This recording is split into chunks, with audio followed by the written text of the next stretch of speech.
Hello there, and thank you for clicking on my video. I just wanted to make a quick video on a intermediate scaling for people that are still collecting mods that will still be effective through the star chart. Uh, the go-to combo counter heavy attack build setup is obviously the bread and butter of most setups that reach into late game, but there are some variations, and I just wanted to show particularly dealing with the Grenier, um, how a particular mod called Shattering Impact, for people that have played a while, and for veterans, you obviously know how this mod works. Shattering Impact is a force strip on hit, instanced damage.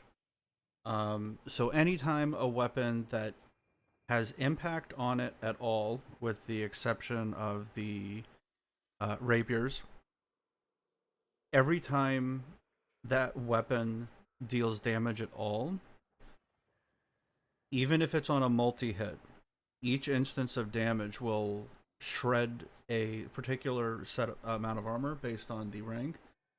Max rank, it's 6 impact. Uh, any weapon that deals impact damage, which is most, reduces the enemy armor by 6. So if you have a double hit or a triple hit on your weapon, that will trigger a 30% base armor removal of the enemy's level 1 armor level.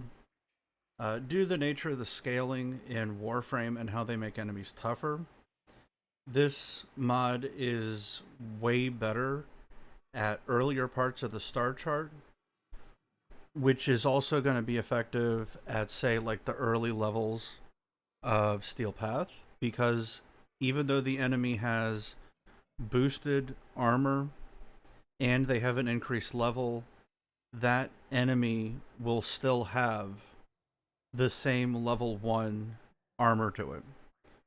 So this mod actually scales incredibly well on, say, for example, I have on the screen now, the any tonfas will allow you to quickly strip all but the tankiest enemies.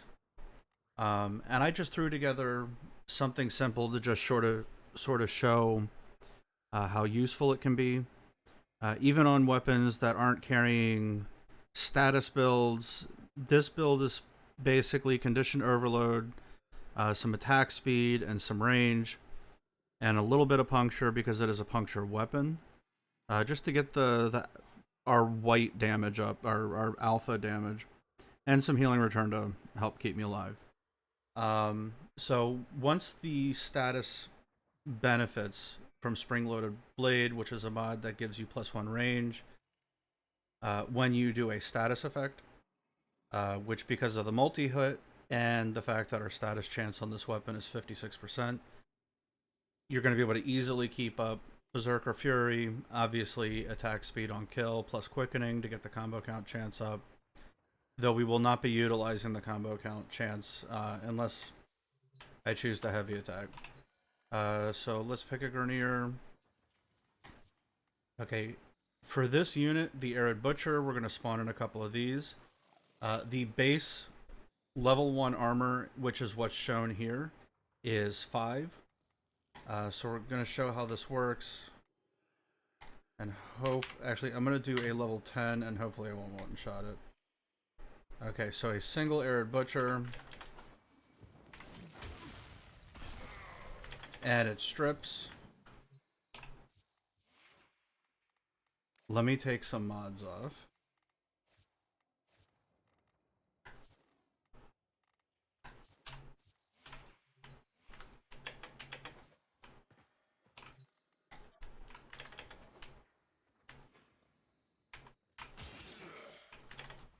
Still too weak.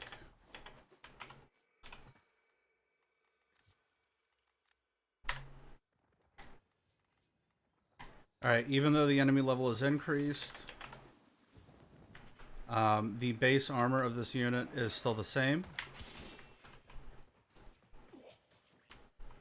So with one swing, even though that was a multi-hit swing, it was able to completely shred the armor. This applies to most enemies. Let's do a tankier unit. Now, if you notice, and this is where the scaling comes in, the reason the Exogrogstad officer is an incredibly tanky unit. Highly recommend using slash damage to kill them. But if you notice, the base level armor at level 1 is 1000. So the equivalent level armor, or equivalent level of the Arab Butcher that we just used, that enemy level would have to be 200. And it would have to change armor types, but it would have to be enemy level 200 to be able to equal the tankiness of this. And I'll show you what this looks like. The strip takes a very long time.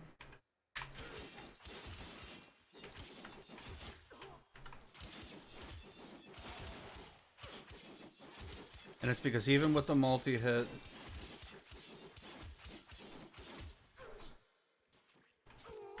and even the 4 slash procs on the stance kill it. It takes way too long to kill it for some units. So this is sort of an intermediate like star chart level build. But it is significantly cheaper. And you can even swap out like prime reach for regular reach if you don't have prime reach. Obviously, for each one of these, if you're operating a frame that is tanky enough, you can even get rid of healing return and throw something else in there that you like. Just whatever the best mod that you have. This is more of something to help you get over a hump when you're dealing with Grineer units if you find yourself lacking damage. And let's do a quick star chart mission. We'll load in some Steel Path.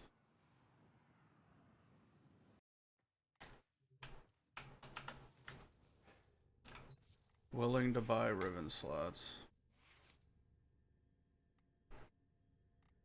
So basically, just to go over it real quick, this is obviously not a ribbon setup. I have a CCCD ribbon that does pretty nice with the red crits. But this is just a base damage, range, attack speed build. This is not late game in any way, shape, or form. And this build does significantly better at the earlier planets in Steel Path if you're having trouble with it. So say you're just trying to clear Steel Path and you're willing to do it on like a Loki, this would be a good build to help you get over some humps and get your damage up. If you do decide to do this, I would recommend not going corrosive. Just go like a viral or even like a pure heat build. And if you have a smite mod, go ahead and use that for the extra damage. And swap out Jugulus Barbs and Healing Return and put your smite mods there. Smite mod and your heat mod there. And maybe swap out one of the attack speed mods for a Weeping or even Spring-Loaded Blade for Weeping. But this is just to show that a base damage, attack speed, range, shattering impact build still does damage even at like the later nodes in Steel Path. We will be utilizing 2 other elements just to notify. We are going to be getting Conditioned Overload procs from the Viral Spores, from the Panzer. That's going to help with damage a lot. And Nezha's 2, you'll see me casting it. We'll be applying damage vulnerability and heat procs for a little bit of CC. Other than that, this is not a super sweaty build. You do not need something this build. And Arcane Strike to further boost the attack speed. If you don't have it, just run what you got. You don't need to go this heavy. This is just to show that this is effective. And we're going to be getting slash procs mostly from the Tonfa stance. There are a couple places where slash is force procced. But mostly this is just about full armor strip, base damage. Any crits that we get or status procs are essentially from the Jugulus 6090 mod, and any crit that we get is innate from the weapon itself. Predictable. As expected, Grenier have shut down the environmental systems, sending modified life support capsules. Use these to sustain your environment or attach Kuga catalysts to begin harvesting.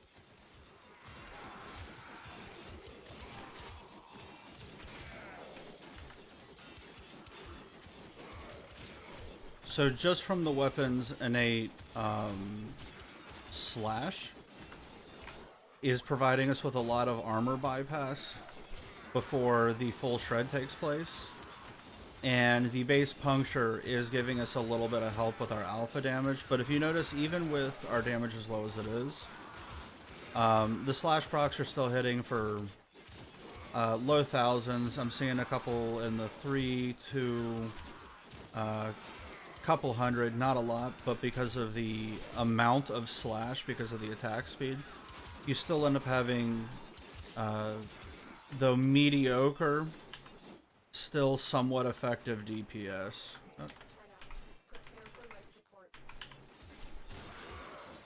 And you can see some enemies get shredded a little easier, some take a couple more, but this does allow you to amp your damage. And Shattering Impact, if you don't have a Prime Smite mod, is definitely a worthwhile mod slot, or mod to slot, if you don't have the Prime Smite mods. I've done level cap runs with Shattering Impact, and it's fine if you don't have the Prime Smite, even though technically Prime Smite is more effective DPS, but just having more effective alpha damage and the additional damage ramp is incredibly nice.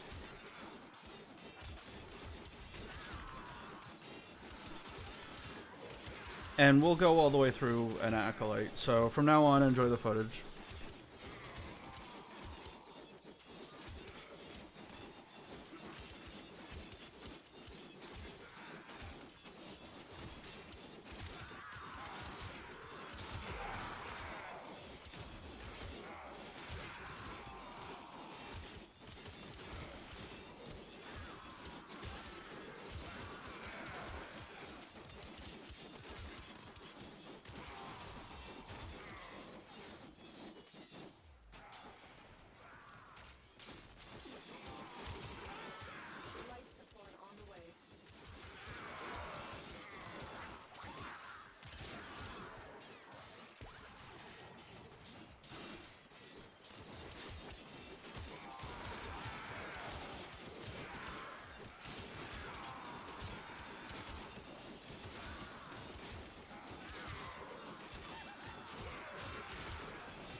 help our cause. Extraction is available if you need it.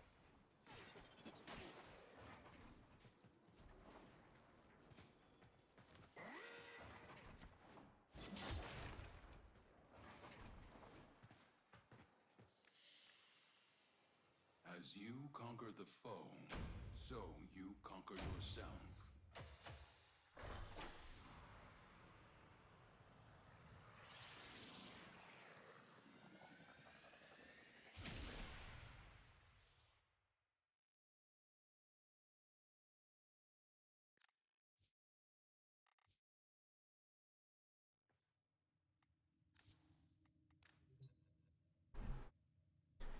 Alright, thank you for watching my video. If you like the video, give it a thumbs up. I'm making content as I feel to make it, so I wouldn't expect anything too amazing. It's just when I come across a conversation that I've had with clanmates, new people that have been brought in and started playing Warframe, I find myself repeating myself a lot. And I'm just attempting to document conversations that I've had repeatedly with examples of stuff that actually works and is useful, with more new player friendly, where you don't have every single mod people, because we've all been there. Final thoughts on Shattering Impact. I think that Shattering Impact is one of the best scaling mods. I mean, especially for a 9 capacity mod. It's one of the few mods, Eidolon hunters know this, it's one of the few mods that can completely strip. Especially for something that's just passive.